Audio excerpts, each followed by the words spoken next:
There's a particular kind of loneliness that comes from living too much inside your own head. Not the loneliness of being physically alone, that's often preferred, actually, but the loneliness of knowing that the way you see the world doesn't quite match the way anyone else seems to see it. You notice patterns where others see randomness. You question foundations that others accept without thought. And somewhere along the way, you realize that most people aren't interested in tearing ideas apart just to see how they work. They're content with surfaces. You're not. This video is part of a series where I'm exploring different personality structures, how they think, feel, and move through the world. I previously covered a related type, one that shares this analytical drive but channels it differently. This one is about the people who live in perpetual rough draft mode, who treat their own thoughts like experiments, who feel most alive when they're solving problems no one asked them to solve.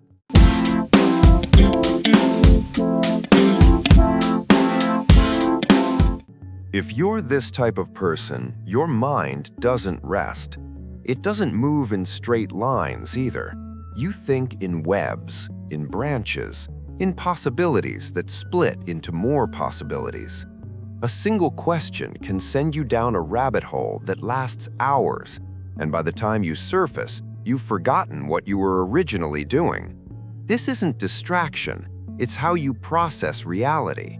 You collect information, turn it over, test it against itself, discard what doesn't hold up, and keep what does.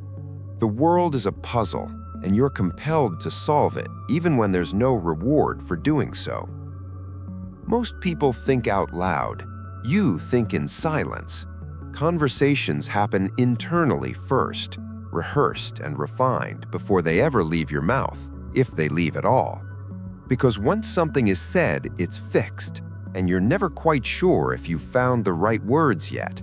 So you stay quiet, not because you have nothing to say, but because what you have to say is still being edited, and by the time you're ready to speak, the conversation has moved on. You're drawn to systems, frameworks, models, not because you worship structure, but because you need to understand how things connect.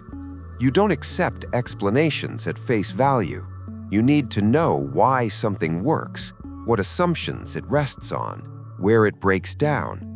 This makes you good at finding holes in arguments, inconsistencies in logic, flaws in plans, but it also makes you exhausting to be around sometimes. People don't always want their beliefs examined. They want agreement. You offer analysis.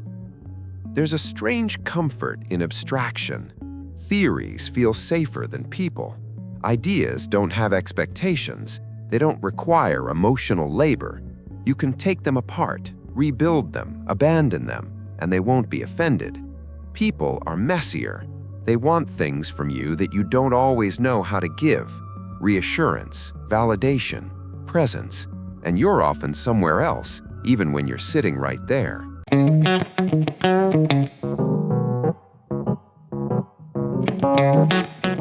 The contradiction you live with is that you value truth, but you're never certain you found it. Every conclusion feels provisional.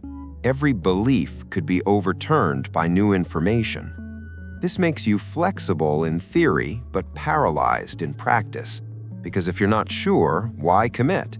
Why choose one path when you haven't fully explored the others? So you gather more data. You think longer. You wait for clarity that never quite arrives.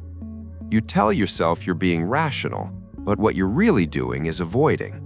Avoiding decisions, avoiding mistakes, avoiding the vulnerability of being wrong. Because being wrong means your thinking was flawed, and your thinking is the one thing you trust.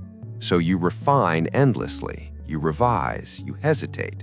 And while you're doing that, life continues around you, and you watch it happen from a slight distance. There's an emotional flatness that others notice even if you don't. You're not cold exactly, you're just elsewhere. Your feelings exist, but they're background noise. They don't guide you the way they guide other people. You don't make decisions based on how you feel, You make them based on what makes sense. But feelings don't follow logic, and that creates a gap. You can understand emotions intellectually, describe them, categorize them, predict them, but accessing your own is harder. They're muted, delayed. Sometimes you don't even realize you were upset until days later when you're alone, and it finally catches up. People mistake this for indifference. They think you don't care, but you do. You just don't know how to show it in ways they recognize.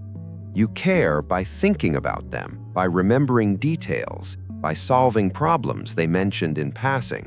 But you don't say, "I love you" easily. You don't reach out first. You don't perform affection. And so you're misunderstood, seen as detached when you're actually just operating on a different frequency. You burn out quietly. There's no dramatic collapse, just a slow draining. Too much input, too many demands, too much time spent translating yourself for people who don't speak your language. And eventually, you retreat. You stop answering messages. You cancel plans. You disappear into your own space where no one asks anything of you, and you can finally breathe.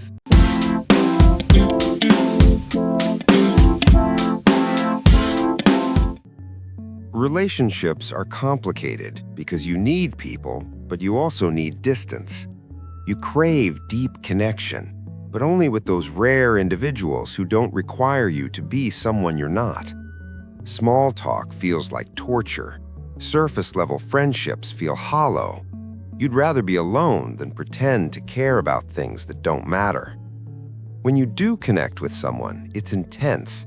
Not emotionally intense, you're not built for high drama, but intellectually intense. You want conversations that go somewhere. You want people who challenge you, who understand your silences, who don't take your absence personally. But those people are rare, and so you spend a lot of time alone, convincing yourself you prefer it that way. You love differently than most. You don't express it through words or gestures. You express it through attention, through the quality of your listening, through the way you remember everything they've ever told you, even offhand comments from months ago. You express it by thinking about them when they're not there, by turning their problems over in your mind until you find solutions they didn't ask for. But this kind of love is invisible. It doesn't announce itself, and so it often goes unnoticed. You pull away when things get too close, not because you don't care, but because closeness requires a kind of emotional availability you're not sure how to sustain. It asks you to be present in ways that feel unnatural, to share feelings you haven't fully processed, to offer comfort when you're not even sure what comfort looks like. So you create distance, you rationalize it, you tell yourself you need space to think. And maybe you do, but what you're also doing is protecting yourself from the risk of being truly seen.